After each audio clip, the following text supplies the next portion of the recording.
আসসালামু আলাইকুম ওয়া রাহমাতুল্লাহি ওয়া বারাকাতুহু। আলহামদুলিল্লাহ ওয়া সালাতু ওয়া সালামু আলা রাসূলিল্লাহ ওয়া আলা আলিহি ওয়া সাহবিহি আজমাইন। আম্মা বা'দ। আউযু বিল্লাহি মিনাশ শাইতানির রাজিম। বিসমিল্লাহির রাহমানির রাহিম। রাব্বি ইশরাহ লি সাদরি ওয়া ইয়াসসির লি আমরি ওয়াহলুল উকদাতাম মিন লিসানি ইয়াফকাহু কওলি। শ্রদ্ধাভাজন দিনী ভাই বোনেরা, আল্লাহ সুবহানাহু ওয়া তাআলার অশেষ রহমত, দয়া, শান্তি, ভালোবাসা সকল প্রকার।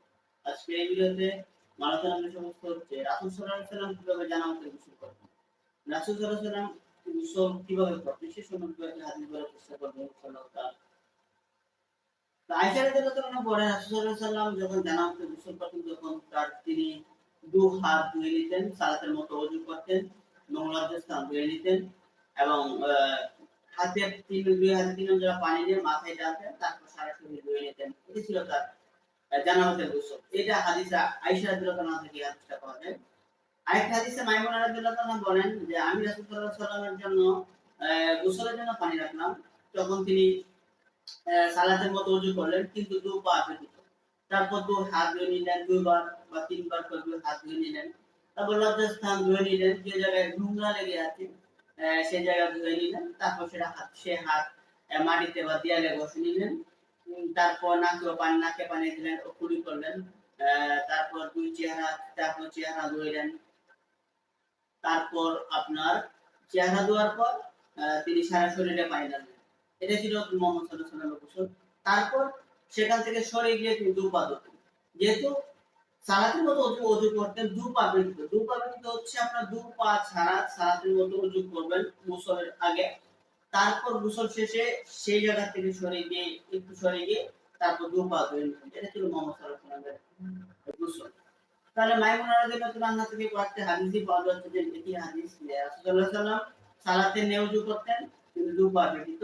তারপর তিনি একটু হাত ধুয়ে নিতেন, নাকে ও পানি লজ্জাস্থান ভালোভাবে ধুয়ে নিতেন। তাহলে আমরা যখন গোসল করব তখন হচ্ছে আমরা প্রথমত যেটা করব রাসূলুল্লাহ সাল্লাল্লাহু আলাইহি ওয়াসাল্লামের নিয়মে আমরা যখন দু হাত ভালোভাবে ধুয়ে নেওয়ার পর আপনার লজ্জাস্থান আগে ধুবো। লজ্জাস্থানে যে জায়গায় নোংরা লেগে আছে সেই জায়গায় আমরা ধুয়ে তারপর যদি আমাদের যে মাটির হাত আছে তারপর দেয়ালে সে জায়গায় আমরা হাত ঘষে নিব কিংবা সাবান দিয়ে ধুয়ে নিব। তারপর হচ্ছে আমরা চেহারায় কুলিও নাকে ও মুখে পানি দিব।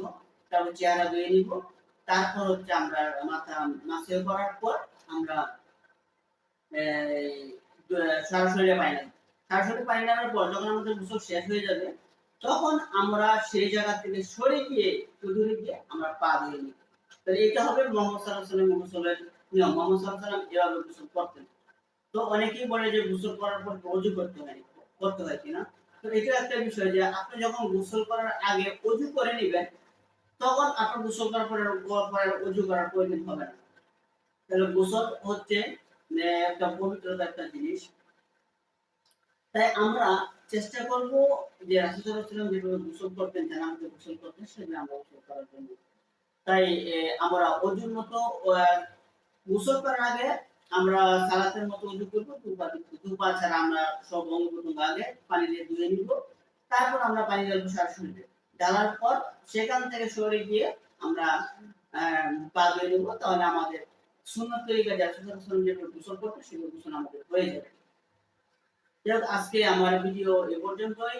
আমরা যেন রাসূল সাল্লাল্লাহু আলাইহি ওয়াসাল্লামের সুন্নাত তরিকা আমরা যেন চলতে পারি, জীবন গ্রহণ করতে পারি। আল্লাহ আমাদেরকে সেই তৌফিক দান করুন। আসসালামু আলাইকুম ওয়া রাহমাতুল্লাহি ওয়া বারাকাতুহু।